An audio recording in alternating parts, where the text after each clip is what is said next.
had a friend who was producing a compilation album featuring local metal bands. Lars called me up and said, hey, if I put together a band, can I be on your compilation album? I said, yeah, absolutely, no problem. Lars had really had a spot on the record, but no band.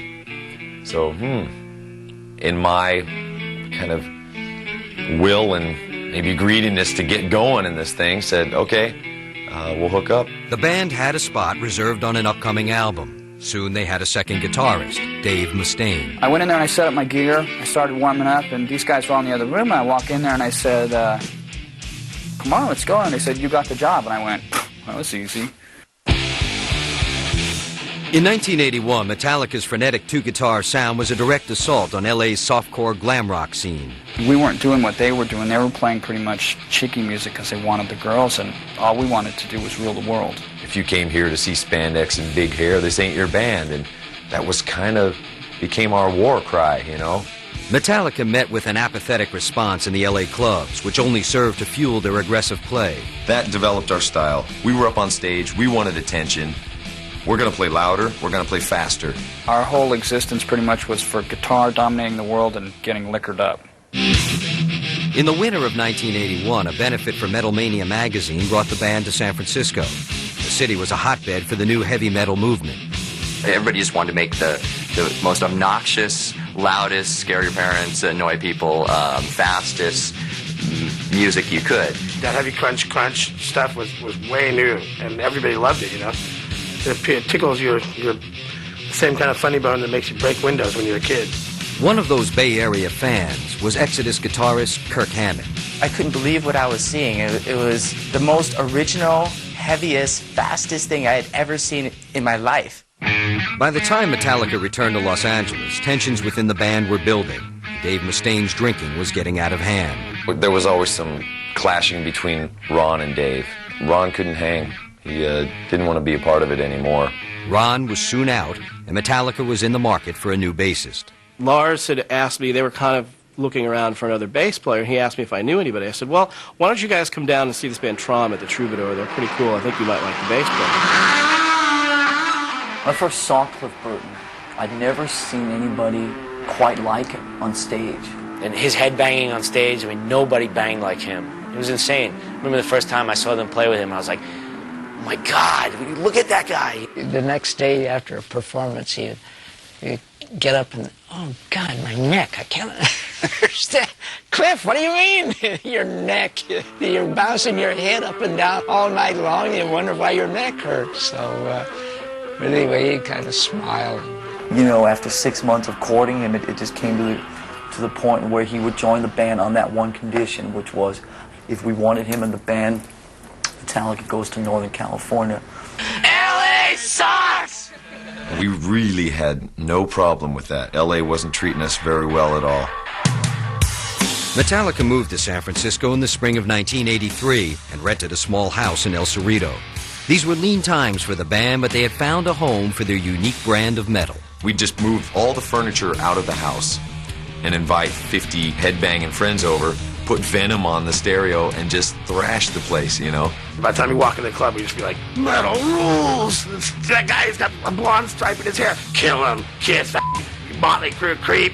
You know, it's like, man, at one point we were tearing people's shirts off that said bands we didn't like. There was kids with denim jackets on that had Metallica patches on the back, and the support band was playing, and they turned around, they turned their backs on them, and we're standing there doing this, you know?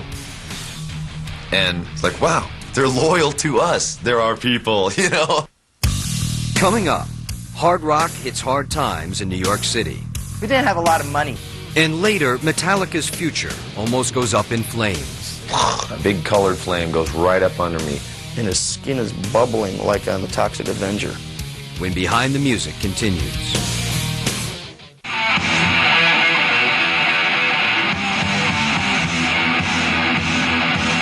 In 1983, Metallica had moved to San Francisco to join forces with eccentric bass genius Cliff Burton.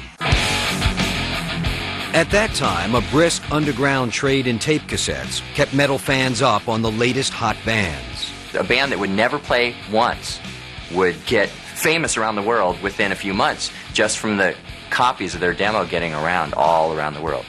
When Lars circulated Metallica's 7-song demo, No Life Till Leather, The band became an underground sensation.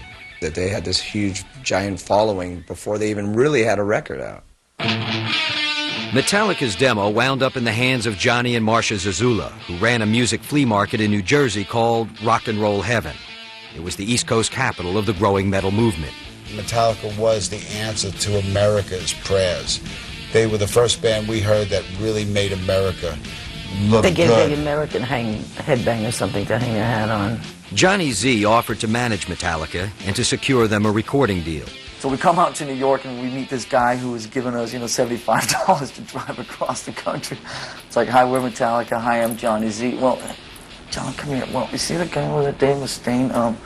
We're actually going to get rid of him next week. Whoa. That trip was very detrimental to my leaving the band.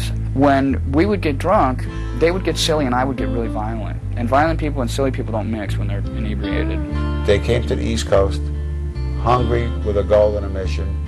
We were ready to guide their career. We had shows for them, but we were not people of means. And they wanted to rehearse, and they wanted to play. But we said, what are we going to do? So Anthrax had a place, a little rehearsal place in Queens. We set him up with a room at this place, the Music Building in Jamaica, Queens, which was basically what would be now considered like a crack house. We had the added luxury of also living there because we couldn't afford to live anywhere else. We had a toaster oven and an igloo cooler that we lived out of, all four of us in this place. On a good day, we would sneak down to a local McDonald's. On a bad day, it was loser's lunch, we called it. It was bologna on hand because they didn't even have white bread. I mean, nothing. We were sleeping on U-Haul blankets. That was us. And we all got up early one morning and walked into the other room where Dave was sleeping. And shake, shake, shake. Dave wakes up and rolls over. And what's going on, guys? I look up and I see the four of them. They said, you're out of the band. And I said, what, no warning? No second chance? The famous line, Dave, you're out of the band. When's my plane leave? Well, you're spending the next 4 days on a Greyhound bus that leaves in 45 minutes to pack your together and let's go to the bus station before you even know what hit you. And that was that. No sooner had Dave Mustaine boarded a bus than Kirk Hammett arrived in New York to audition for the band. I walked in, and those guys were sleeping. And I looked at my watch, and it was like 6 o'clock at night, and they were just getting up. And I was thinking, how rock and roll. The first song we played was Seek and Destroy. And Kirk pulled off this solo. It was like, things are going to be all right, man. And we went to the studio and recorded Kill 'Em All. From then on, I thought, well, I guess I'm in the band. We parlayed everything we had to make this Kill 'Em All record. We thought this was an amazing record. It was a classic. We have a debut album out on Megapush Records. It's called Kill 'Em All. We're glad to kill all you tonight. Who wants this? The international metal underground was primed for Metallica's first album, Kill 'Em All, and sales soared to over 300,000. The band toured Europe and America for most of 1983, supporting the album and widening their audience.